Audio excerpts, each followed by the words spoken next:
Hey, welcome to Tabletop Skirmish Games. I'm Lee, and in this video we'll be looking at some cheap ways to start Skirmish Wargaming.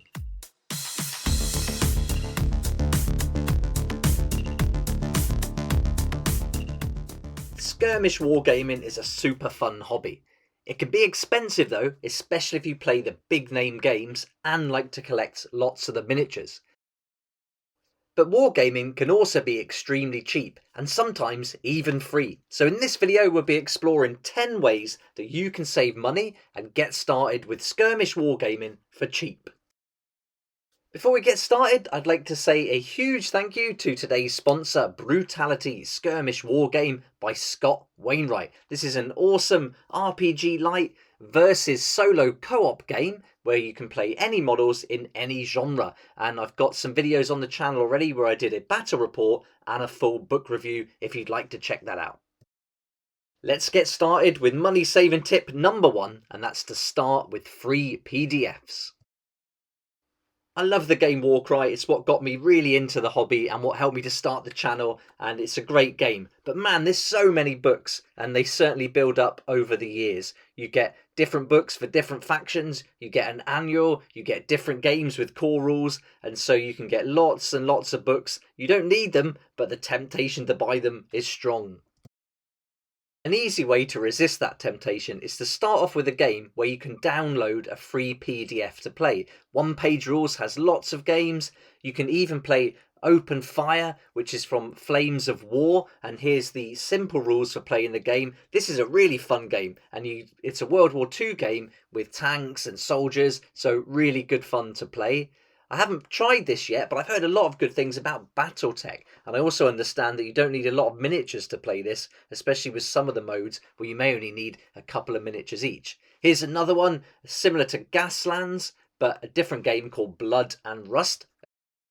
And Brutality, the Skirmish Wargame, has a free version as well. You just go to their Facebook page via their website, and you can download a copy of the free version to give the game a try. Money saving tip number 2 is to use models or toys you already have, and this is where Lego comes in. I think Lego is fantastic fun. You can customize the models, dress them how you like, give them different weapons, and they can find cool things throughout the game to take with them into the next battle.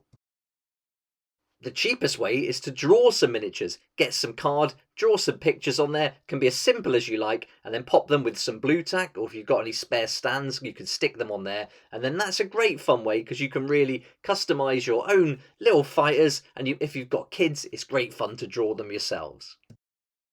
Money saving tip number 3 is to make your own terrain from junk.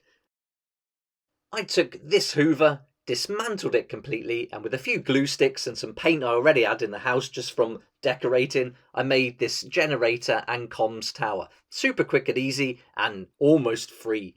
And here's another one I made. I made the FANG for the Space Wars for Warhammer, and this cost about $7 or $8 altogether with the glue sticks and again household paint. But for free you could just get some polystyrene packaging and play a game when you're in the Arctic or the snow, and then that's really fun. Me and my boy love playing with stuff like that.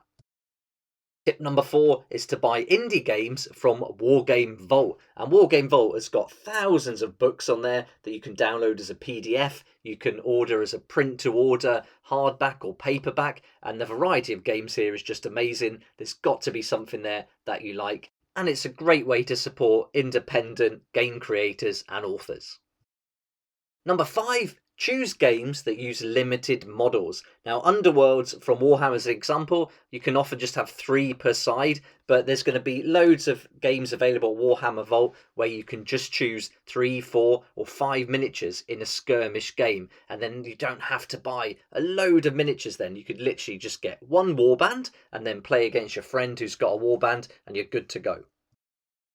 Tip number 6 is to choose miniature agnostic games, and this is something I go into quite a lot here on the channel. I'm really passionate about independent games as well as Warhammer, but picking out a miniature agnostic game means you can use any miniatures or anything to represent the characters from the game, so that makes it extremely cheap.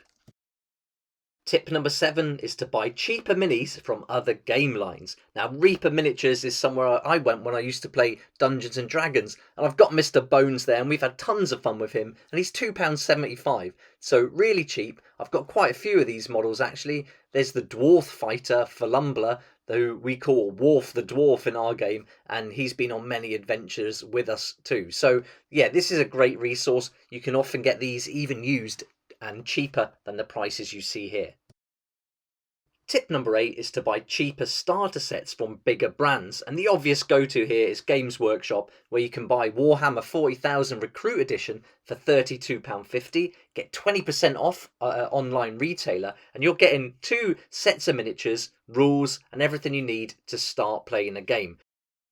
But be careful here, because that game set doesn't have many battles, and so you're going to be looking for more resources to play more games in that rule set, and you don't want to fall into the trap we talked about earlier, where you're tempted to buy every book for that particular game. That point brings us nicely on to tip number 9, where you can choose games that have a campaign mode. Often indie games will have campaign modes that give you a number of battles to play over time. So you're going to get lots of gameplay out of this one book, and they may even have systems in there to develop your own campaigns, and that's going to give you an unlimited wealth of gameplay. You're never going to run out of campaigns if you're designing them yourself. Finally, tip number 10, resist the urge to move on to bigger games and more models. And this is a trap that's easily fell into. As you can see here, I've just started a huge army for Astra Militarum. It's 6,000 points. The RRP is $2,000, so it can quickly get out of control. There we go, that's 10 cheap ways to start skirmish wargaming. And I'd love to hear your feedback and ideas. What do you think is a good way to get started in skirmish gaming for cheap? Let me know in the comment section below, and also share some of your favourite games and indie creators too. I'd love to hear about the games you're interested in. I hope you enjoyed the video, and thanks so much for watching. Please like if you liked it, subscribe for more videos like this, and don't forget to hit that notification bell to join me next time on Tabletop Skirmish Games. I'd like to say a huge thank you to my Patreon supporters who make these daily videos possible, and if you're interested in joining the community, it'd be awesome to see you there, and I'll put a link for that in the description down below.